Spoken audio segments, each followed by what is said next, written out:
Hi everyone. So I'm going to talk about benchmarks. I've been in the games industry, it feels like forever, probably 20 odd years or something like that, definitely in mobile, since it all really kind of started with apps, so something like 2012, 2013, when it really started to take off. And I've seen a lot of benchmarks float around. I've seen lots of numbers being circulated, lots of people talking the talk. So I want to kind of debunk a few things there. So no tools or anything like that I'm going to try to sell you. This is really just like what I've observed over the last, let's say, 6-7 years or something. So if you go to Google and type in good mobile game retention, you get some metrics. Guess what? So this is what you get as the top search result.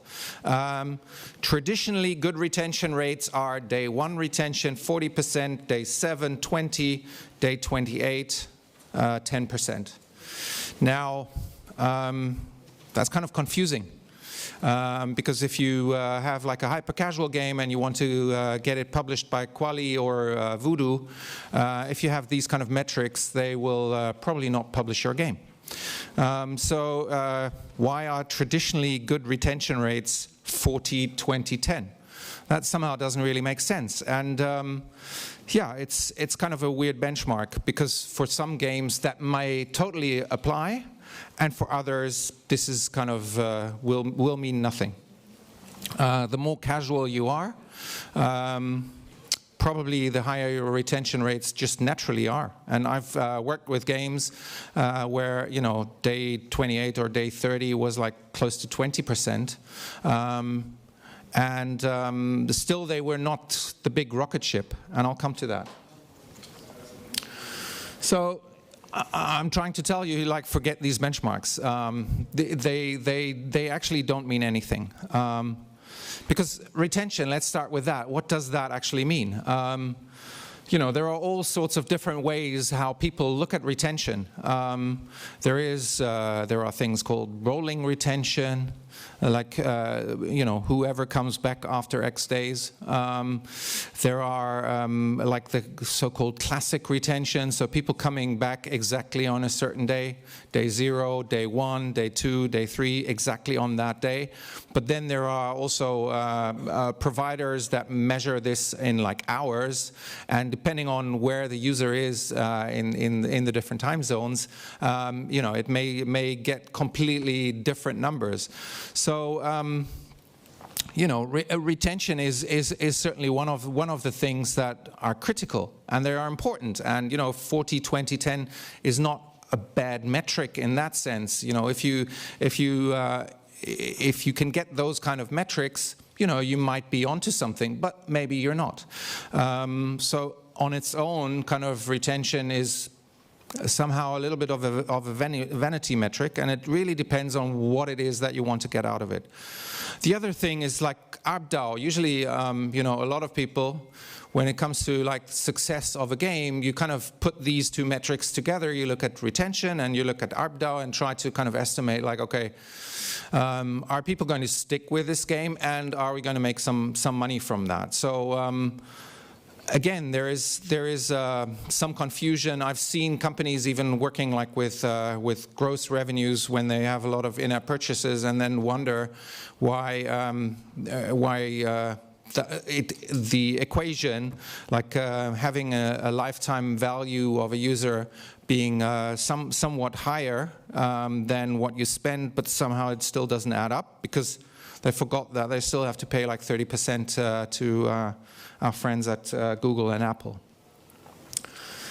So here's like a very practical example. So if you have like 40, 20, 10 as like your retention metrics, and you have about like 5 cents net exclamation mark as your ARPDAU, that would do in like 180 days, you know, a lifetime value for a user of 61 cents.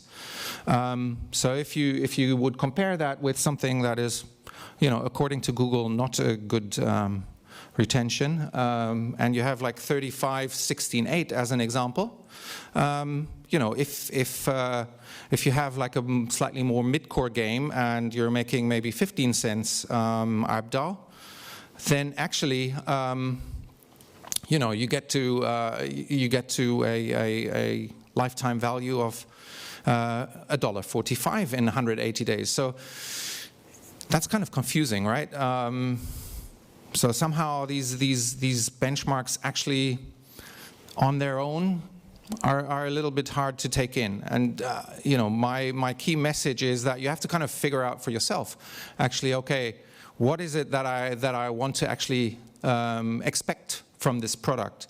What is, you know, revenue that I want to get out of this game on a daily basis that kind of can sustain my team, that is good enough? And that may be very different what you want than if you, let's say, go to a publisher who maybe wants to scale this in their portfolio to like a big multi-million dollar product. They will have very, very different benchmarks that they would see is success. There's also one other thing that I do want to raise about around these kind of LTV models. You know, some games have like you know, consistent growth in the lifetime value. Basically, after a long period of time, people can still spend money in the game and it still makes sense, or consume ads in the game and it still makes sense. But for a lot of games, you know, once a player reaches a certain day, they have figured out all the economics of the app, and basically don't really spend anymore, or they've basically come to the end of the game in a way and don't really find it very interesting. You know, a very hyper-casual game may be something that people after like 30, 60 days really have enough of it and rather move on to the next game. And then basically you can model all sorts of wonderful things, but you know, there may be a point in time where this falls completely flat and you have to you know, make your money back, especially if you're kind of spending in marketing before that point in time. So you have to be very, very aware also how your users actually perform over time. But so I would like to invite you to kind of really think about, like, what is it actually that really matters? What is actually a good mobile game? And for me, the key things for any team or studio is like really to think about, like, okay, how much revenue is actually good? You know, what is like, how does success look like? Sure, it can always be this $1 million project, but what is okay for us as a team? And that depends obviously on the size of the team, on the size of the company. All these kind of things matter so much more. Then the other questions is, how many installs can I actually get? Do I have to kind of go into advertising, or is there like a natural interest in the market? I still believe there are some pockets of games or game genres that are probably still not fully exploited. And there you can maybe get even like organic installs at scale. And then the other key question, how many days do people actually play? The key number that you get out of modeling your retention.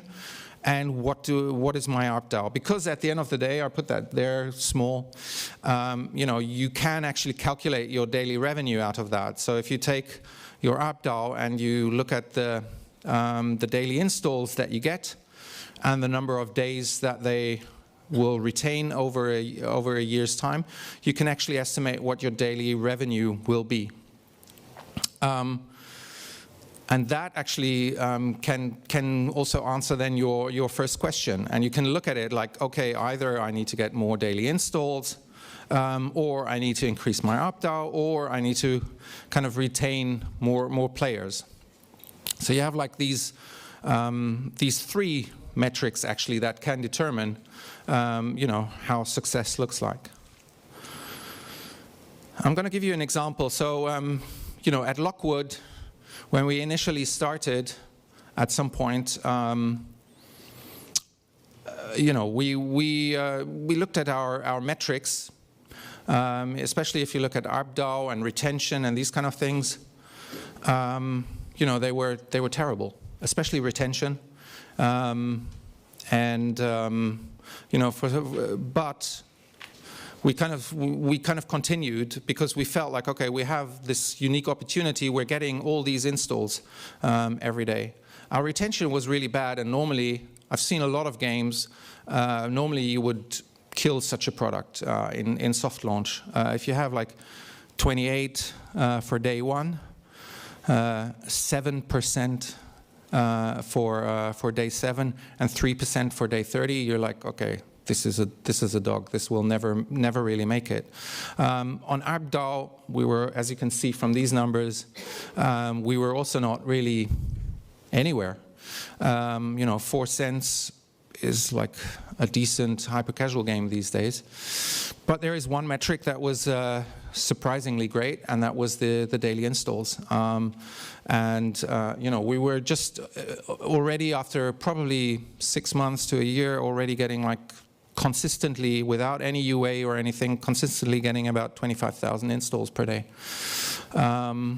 And if you put that into a nice formula, you come up with something where you can actually do something. $140,000 a month.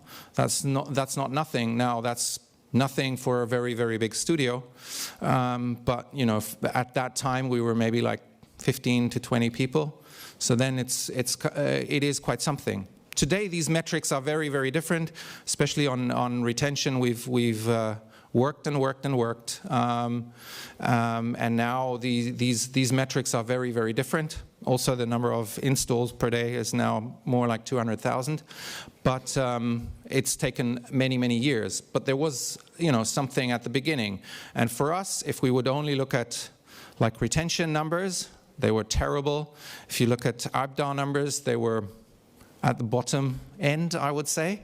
You would normally give up, but in an equation, actually, this then starts to make sense, and there is something that you can build on top.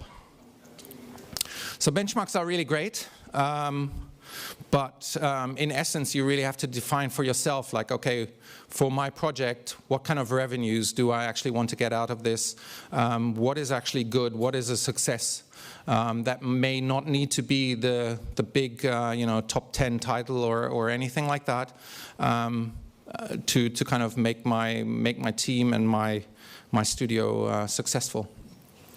Yeah, that's it from me. Thank you very much.